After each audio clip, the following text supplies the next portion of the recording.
In 2007, Nokia was the king of mobile phones. The company sold hundreds of millions of devices every year, dominated markets across the world, and seemed impossible to beat. But just 6 years later, Nokia was forced to sell its entire phone business. So how did the world's biggest phone company collapse so quickly? And what was the one mistake that changed everything? This is the rise and fall of Nokia. Before smartphones existed, Nokia was everywhere. Whether you lived in Europe, Asia, Africa, or America, chances were that you or someone you knew owned a Nokia phone. The company built a reputation for reliability. Its phones were durable, simple to use, and had batteries that seemed to last forever. Some Nokia phones became so legendary that people joked they were indestructible, and the numbers were incredible. By the mid-2000s, Nokia had become the largest phone manufacturer in the world. Competitors were struggling to keep up. For Nokia, the future looked secure. But while Nokia was celebrating its success, a major threat was quietly approaching. In January 2007, Apple introduced the iPhone. At first, many people didn't take it seriously. It was expensive. It lacked features found on other phones. And Apple had never made a mobile phone before.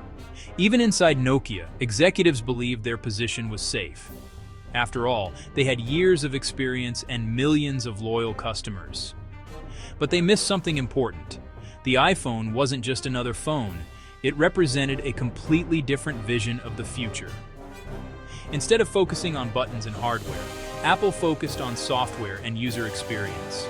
The smartphone era had begun, and Nokia wasn't ready. Many people think Nokia failed because it made bad phones. That's not true. In fact, Nokia continued producing quality devices. The real problem was software. At the time, Nokia relied on an operating system called Symbian. Symbian had been designed for an earlier generation of phones. As smartphones became more advanced, the system started showing its age. Developers found it difficult to create apps for. Updates were slow, and the user experience couldn't compete with newer platforms. Meanwhile, Apple was building the App Store. Users could download games, social media apps, navigation tools, and thousands of other programs. Phones were no longer just communication devices. They were becoming pocket computers.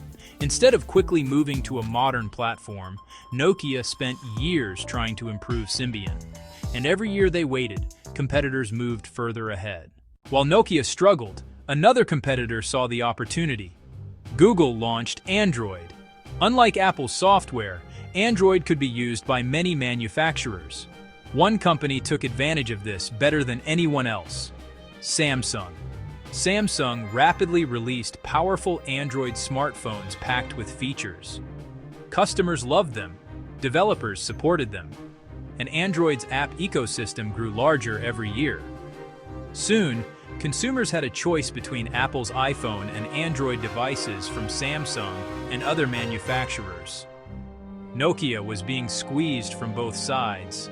The company that once led the industry was now falling behind, and things were about to get even worse. In 2011, Nokia made a dramatic decision. Instead of adopting Android, it partnered with Microsoft and chose Windows Phone. The move was risky. Microsoft was one of the biggest technology companies in the world, but Windows Phone faced a major problem: apps. Many popular applications either arrived late or never arrived at all. Consumers noticed. Why buy a phone that couldn't run the apps your friends were using? Despite positive reviews for some devices, sales remained disappointing. The partnership failed to stop Nokia's decline, and the clock was running out. By 2013, Nokia's position had become impossible to recover. Market share had collapsed, profits had fallen, and the company that once dominated mobile phones was no longer in control of its future. That same year, Nokia sold its phone business to Microsoft for billions of dollars. For millions of people, it felt like the end of an era. The king of mobile phones had fallen. Nokia's story is one of the greatest business lessons in history. The company had money, it had talent, it had customers, and it had one of the strongest brands on earth. But none of that mattered when technology changed. Nokia didn't lose because it lacked resources. It lost because it underestimated how quickly the future was arriving. While Apple and Samsung embraced a new world, Nokia tried to protect the old one. And by the time it realized its mistake, it was already too late. The company that once ruled the mobile phone industry became a warning to every business on Earth. No matter how big you are, if you fail to adapt, someone else will take your place. If you enjoyed this video, subscribe for more stories about the biggest business successes, failures, and turning points in history. Thanks for watching.